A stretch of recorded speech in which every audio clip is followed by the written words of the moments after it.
Hello everyone. Today we'll discuss about necrotizing enterocolitis. It is an important topic both in the theory aspect as well as in the practical wise. So starting on with its definition. It is characterized by the inflammation and cell death. Okay. So it is characterized by inflammation and the cell death at distal small intestine and the proximal large intestine. So the distal small intestine and the proximal large intestine are the most common site involved in the necrotizing enterocolitis. Okay. Distal small intestine and proximal large intestine. So surgical pathology reveals that it has a segmental coagulative necrosis with focal hemorrhage. So segmental coagulative necrosis with focal hemorrhage. These both are indicative or the evidence for the ischemia. Okay. So these are as evidence for ischemia. Okay, this is the definition. Next, moving on to their incidence. Their incidence varies from center to center, but more than 85% of the cases belong to or occur in preterm very low birth weight infants. So more than 85% of the cases occur in preterm very low birth weight infants. Next, going on to their risk factors for NEC. So risk factors of necrotizing enterocolitis are: first is prematurity, secondly sepsis, third any hypoxic injury, fourth when the child has polycythemia,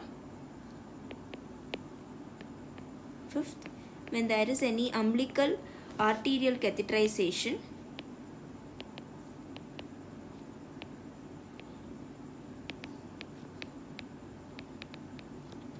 next when there is any antenatally detected umbilical artery abnormal blood flow. When there is antenatal detected umbilical blood artery blood flow abnormalities. Okay.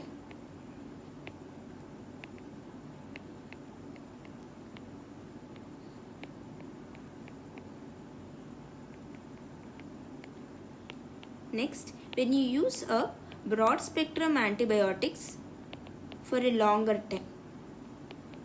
So when you use this broad spectrum antibiotics for a longer time, this leads to the alteration of the microbiome of the gut in the infant. So that leads to an increase in the pathogenic bacteria.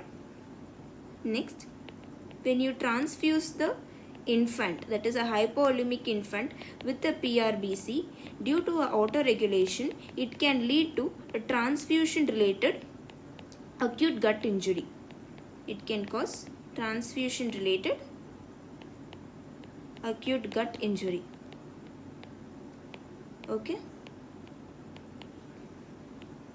Ninth, when the child has any intestinal anomalies, congenital intestinal anomalies can also be a risk factor for the child getting this necrotizing enterocolitis.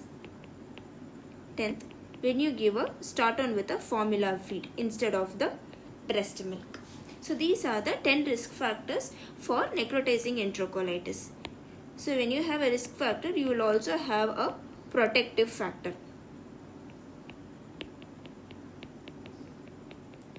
So what is the protective factor in this? So protective factor is you have to give a exclusive breastfeeding is the protective factor. How this breastfeeding helps the infant? It causes a lowering in gastric pH. It causes lowering of gastric pH. Second, it causes increase in the intestinal motility.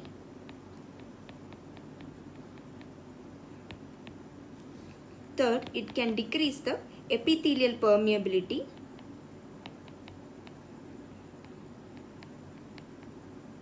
Fourth, it can alter the composition of the intestinal bacterial flora. So it alters the composition of intestinal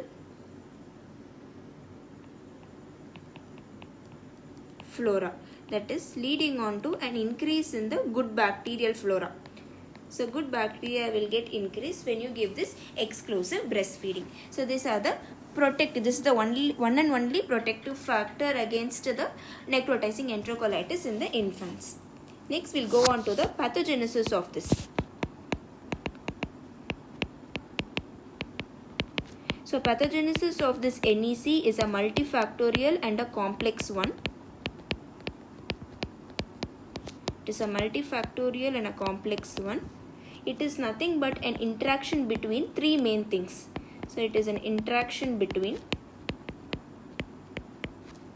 first, immaturity,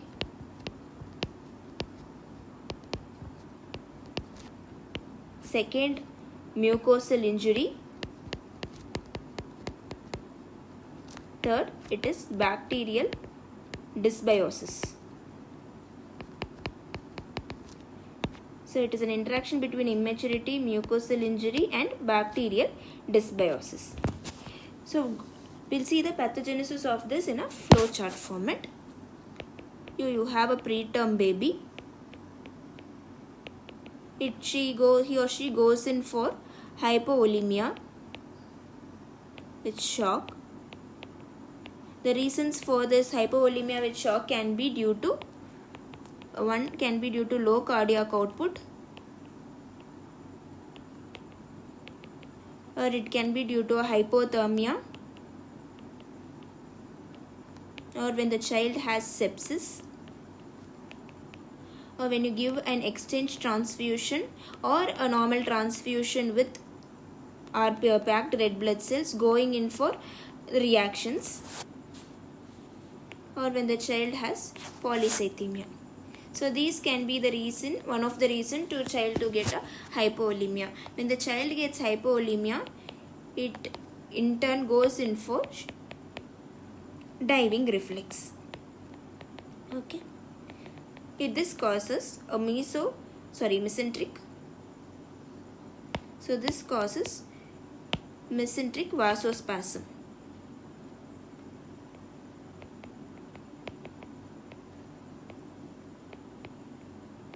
Okay, so when the child is in a hypovolemic state, the blood from the intestine, it goes to the main organs like cardiac, renal and brain. Okay, so that the intestine will go in for a reduced perfusion. So there will be a reduced intestinal perfusion. This can occur with or without thrombosis.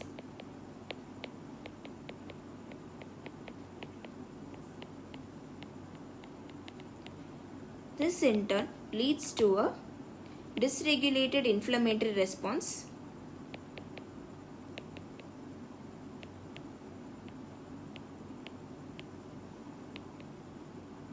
It can cause ischemic mucosal injury,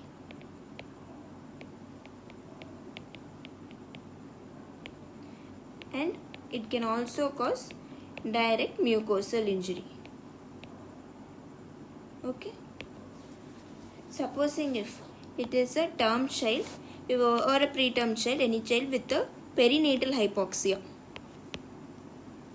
The perinatal hypoxia itself can lead to hypovolemia, or it itself can cause this diving reflex to come into the action, or when you do an umbilical vessel catheterization, or when the umbilical vessel catheterization is done in this child, it can lead to vasospasm with thromboembolic phenomenon.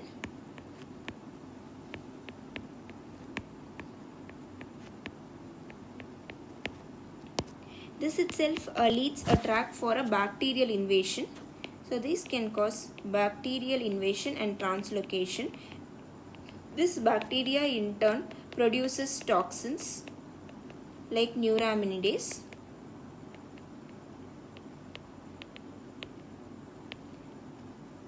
This can also cause these three things, that is dysregulated inflammatory response, ischemic mucosal injury, and direct mucosal damage. Next, if you give a hyperosmolar feeds like formula feeds, or when the child receives a hyperosmolar feed, or when the amount of feed is unregulated in the child,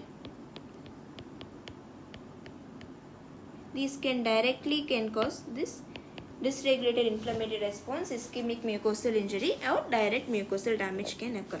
So therefore, the pathological hallmark of this infant with the NEC are, as already told,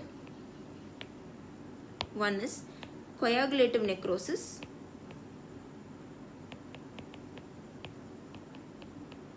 second is inflammation, third is bacterial overgrowth.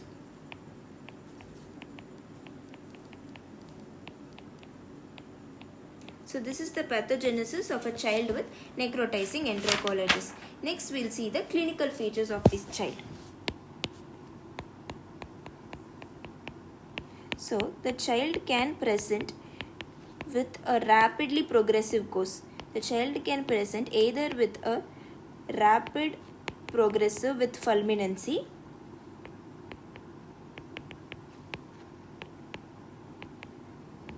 or it can be a slowly progressive one. So the child will have the abdominal distension with features of sepsis and ileus.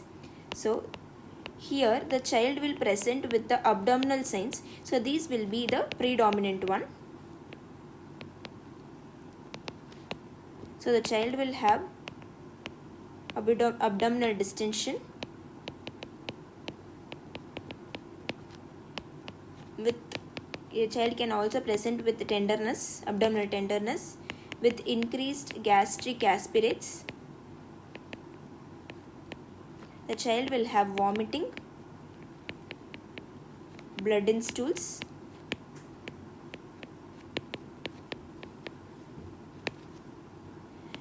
fifth, the child can have abdominal wall erythema,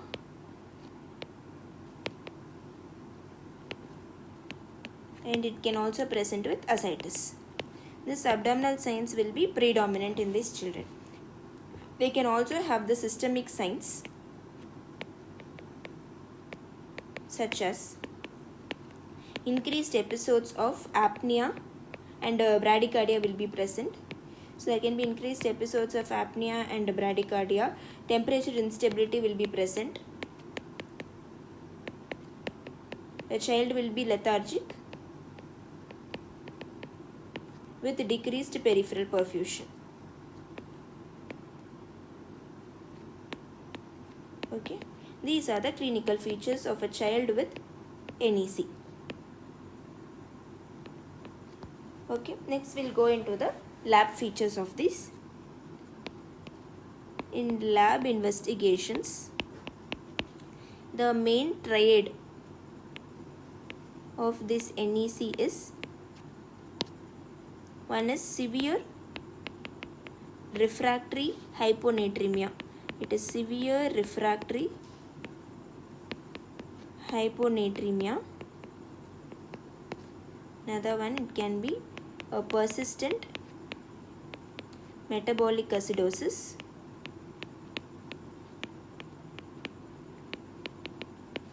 And third one is thrombocytopenia. This is the triad of the laboratory features in a child with NEC. The child will have, when you have to give a blood culture and sensitivity should be sent before you start the antibiotics. So the blood culture will be positive in 40% of the cases. The child will also have neutropenia. But the neutropenia will not come into this triad, okay? Don't get confused. Next is you will be taking the X-ray abdomen. So the X-ray abdomen will be taken in a AP view, or it can take in a left lateral decubitus view.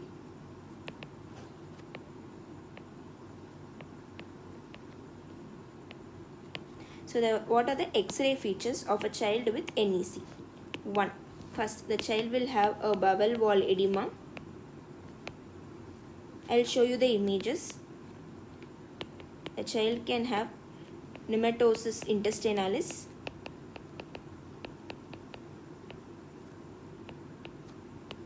Third, the child can have the portal venous gas shadows, or there can be a gasless abdomen. The child can have a fixed position of the dilated loops on a serial X-rays. So there can be a fixed position of the bowel loop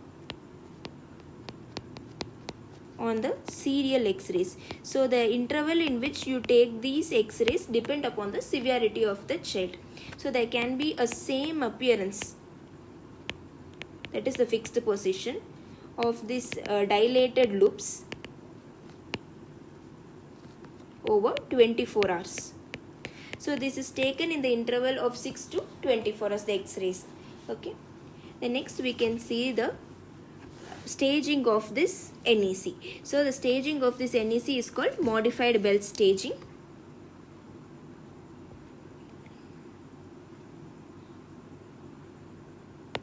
So modified Bell staging, the stage 1. Okay. In this, we will see the local signs and the radiographic features here. The child will have a increased gastric aspirates, and the child will have a occult blood in the stool. In stage 1A, I'll write it here. In stage 1A, the child will have occult blood in the stool, while in stage 1B, there can be a gross blood in the stool. This is the difference between stage 1A and 1B. In radiological sign, the child will have a pattern of mild ileus will be present.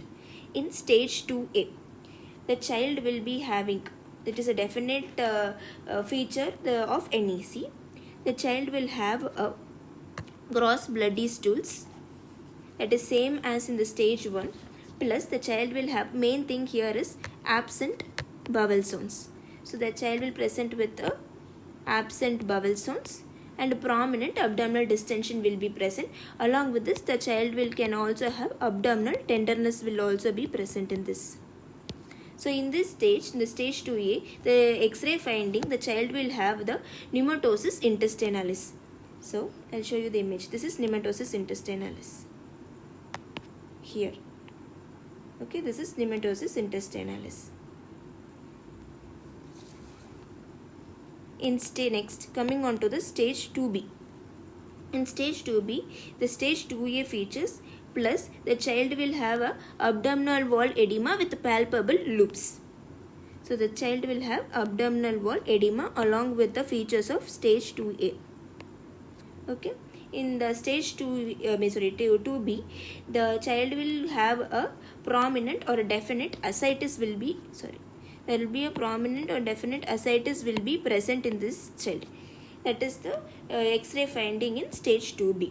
In stage 3A, that is the advanced stage, the child will present with the stage 2A features. Along with this, the child will have worsening abdominal wall edema.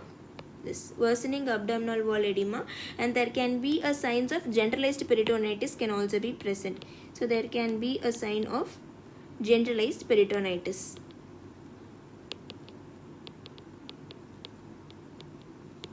Okay. So in this stage, the stage 3A, the child will have, here the child will have definite ascites will be present in stage 3A. In stage 2B, I have told the child will have ascites. Along with that, this ascites may or may not be present in stage 2B, but the child will mainly have this portal venous gas. I will show you in the image here. This is the portal venous gas shadow. This is present in stage 2B. Okay.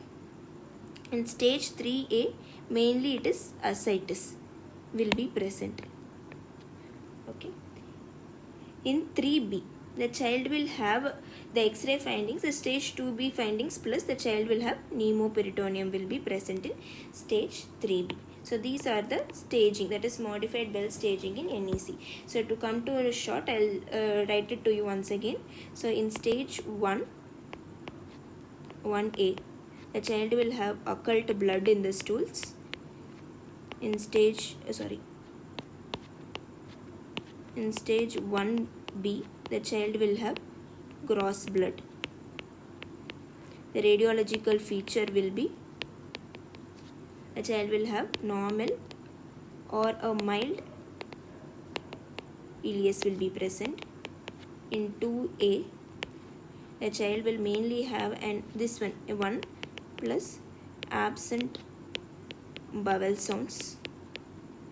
In radiological feature, the child will have pneumatosis intestinalis.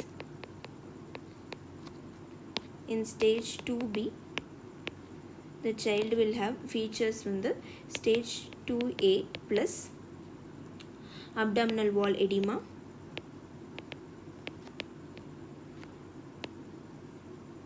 In radiological feature, the child will have portal venous gas with or without ascites will be present. In stage 3A, the child will have the presentations of stage 2 with worsening of abdominal wall edema, or the child can have the signs of generalized peritonitis. While in radiological feature, the child will have definite ascites will be present. In stage 3B, the child will have the presentation same as 3A, plus in radiological feature, the child will have 2B features plus pneumoperitoneum. Okay, this is the modified Bell staging. Next we'll see the treatment for this. For each stage. For stage 1, it is NPO, and you have to consider antibiotics for about 3 days. Okay, I'll write it in green.